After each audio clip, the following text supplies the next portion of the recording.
Hi everybody, it's Gail from Gail's Bookish Things. I wanted to show you this evening my new planner. So I still have one that's good until the end of the year, till December 2024. But I was thinking ahead to what I wanted to use into the new year and was kind of just thinking about some different options. The one I currently have is close to an A5 and it's the Paperage brand, which I find to be fairly fountain pen friendly. Really no complaints on that, but I wanted something that was just more true to A5, and I wanted a little bit kind of a thick book because it just sits on my desk in the kitchen, what we call the office. It's kind of where all the planning or activities are coordinated or whatever. So this is a good size for that, and the price could not be beat. It was maybe less than $7 for this. So granted, it's not the same quality paper as a, like a Tomoe River paper or something.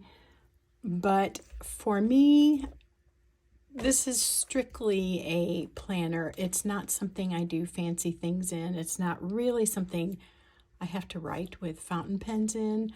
I'm more of a sloppy planner, so I just jot down notes, scratch them off. If I don't get it done, I move it to the next day. And so I personally don't feel like I want to spend a lot of money on something that just really isn't even a keep item. I may keep, however, 2024's planner because so much happened and has been happening in 2024. It may be worth a look back at sometime, but generally I just pitch them at the end of the year. Let me show you the format of this though. So it just starts out with the basic calendar for 2024 and 2025. This ends up 2024 and then has the entire 2025 year, which I thought was interesting because it's picking up right where we are, right in August. So I may just switch over to this so it's not sitting here waiting. But on the other hand, I kind of dread transferring all the birth dates and things like that. But it might be good to do it now and then not have to worry about it at the new year when you kind of just want to take a breath after the holidays. At least I kind of feel like, just want to wind down after the busyness. Anyway, quick reference, I would not ever need to know what my name was, but it's there. I guess if you were to lose it, maybe someone could find you. Stuff like that. This I probably will not use because I will not carry this with me. But if I were a office person, a businesswoman, somebody who traveled and did that kind of thing, I would definitely use that. This may be handy. I've never really implemented something like this, but I could see how this would just be really good for me to open this up and look at what's happening for the year. So, I'm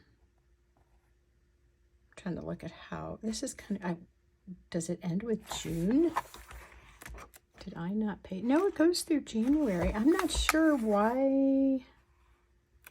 That's a little bit random why it goes from where we are and stops at June. Well, there you go. Less than $7 planner. Maybe it's going to have some quirks. I went ahead and filled in this month some of the events that have happened or some things that will be occurring just to test out fountain pens. This is Noodler's marine green or green marine, whichever you're supposed to say first. It does bleed through a little bit, but that is also a very wet ink. And in the pen that I used, it really was a wet nib as well. So that is not a deterrent to me, however, because this would give me an opportunity to use some of my gel pens, things like that I'm wanting to use up. I am a huge fan of the Pilot G2, is it 1.0 or something? Let me see if I have one here to show you. I do not, but anyway, you probably know that pen. I get that in black and I use it often. That will work perfect here. And so anyway, finishing up the year, and it just goes on like this, which is just kind of cool and kind of quirky as well. So when it gets to September, I guess because it started, okay, it does give you the full thing for August and then all the weeks for August, and then September and so on till it gets to the beginning of the year. What I like about this is you have the monthly, and then you go right into the weeks. The current planner I have has all the monthlies together and then all the weeklies. I think I'm actually going to like this because I can just glance at the month and see what's what, and then I can easily transfer anything that needs to be broken down into weeks. For example, say somebody has a birthday on the 18th, I can look at that, which I always do all that part of a calendar ahead, and then I can transfer that to here without going all the way back to the beginning of the planner and try to find the right month and put it on the right thing. I like that the monthlies and the weeklies are together. This paper reminds me a little bit of Regalia, just to look at it and feel it, but it is not, I don't believe, quite the same quality. But for a planner that you are okay with pitching, if I decide I don't like this format, I'm only out $7. So for me, this is a good option. It has the envelope in the back, and it really doesn't have lots of extra pages, which I don't need. I have plenty of scratch paper in the drawer in my kitchen. Occasionally with my current one, the Paperage one, there are some extra pages, and I might tear one out if I all of a sudden can't find paper and I need some, but I really don't find that I have to have that. So I guess this seems to me like you just get what you need, not a whole lot of extra things you have to fill in or feel obligated to use when it's not your normal way of doing things. It has the holidays here, and somebody had commented on the Amazon comments about this, that it had, I forgot how they put it, if it was like Western or United States holidays. So this particular model at least suits the need of somebody like me where I live. So it has the holidays that I want to know about, most of them anyway, and then things like daylight savings time beginning and ending.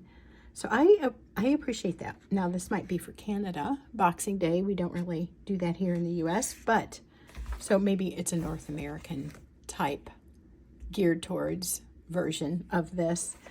I think it's going to be okay. And I think I will just have some fun with putting on some stickers or some washi as I feel inclined. I don't normally decorate my planners, but sometimes I feel like it. So there is space for that. This horizontal setup too is a favorite of mine because you have your week, and then you have over here room for notes for the week. Typically what I like to do is kind of think of this as two columns, and here I'll put to-do things that aren't day specific, that could be done anytime this week or could be moved into the next week. And then on this side, I kind of keep a running grocery list, and then I will enter all those items in my online grocery shopping. Now, one thing that just popped out while I was talking that I noticed is that the weeks do begin with Monday and end with Sunday. And I think here, oddly enough, it's a Sunday to Saturday. This is my preferred calendar style because this is what I grew up with. And I remember as a kid it seeming weird because Monday to me seemed like the beginning of the week. You go back to school and all that kind of thing. And I thought it was funny that Sunday was there. But then others have pointed out that those are the weekends. So the end of the week, you know, there's like a day on each end that's the weekend, like bookends. So that's good. Actually, this works great for a quick glance. It won't mess with my brain, but I will have to think a little bit like this. I think, though, this is how my planning on a weekly basis goes. Once I'm done with Sunday evening, thinking about the week, I think about the week as starting with Monday and going through the complete weekend. So what just seemed kind of quirky to me a minute ago, I think this actually fits how my brain works. If I'm in Monday and I'm thinking what's coming up this weekend, here's the weekend right in front of me. I don't have to look to the next day and say, okay, now what is happening though on Sunday? So if that makes sense, this kind of goes with the way my thinking goes.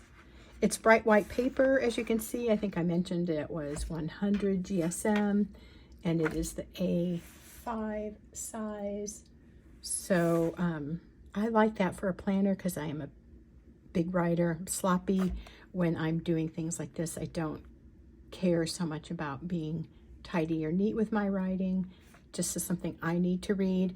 This is also a tool for my husband, so if he wants to know what's coming up, he will glance at this and see if we have things going on, or whatever, if we're trying to make plans. So that's that. I hope that's interesting to you, or maybe gives you something to think about if you're looking for an inexpensive planner. This is by the company Sunny. And again, it was an Amazon purchase. It comes in other colors. You can get it in like a light purple, which I would call lilac, kind of a pinky rose. And it's also in a light and dark green. And I think they call that lighter green a gray green. I chose what was left of the selections, which is this brown kind of chestnut looking color. It's a faux leather. It feels nice. The book overall feels, to be honest, on the cheapy side, but that is okay with me. It's not a deluxe item. It's a very functional item, and I'm actually very eager to get into this and start a new setup. And that's all. Thanks for watching. We'll see you again soon. Take care.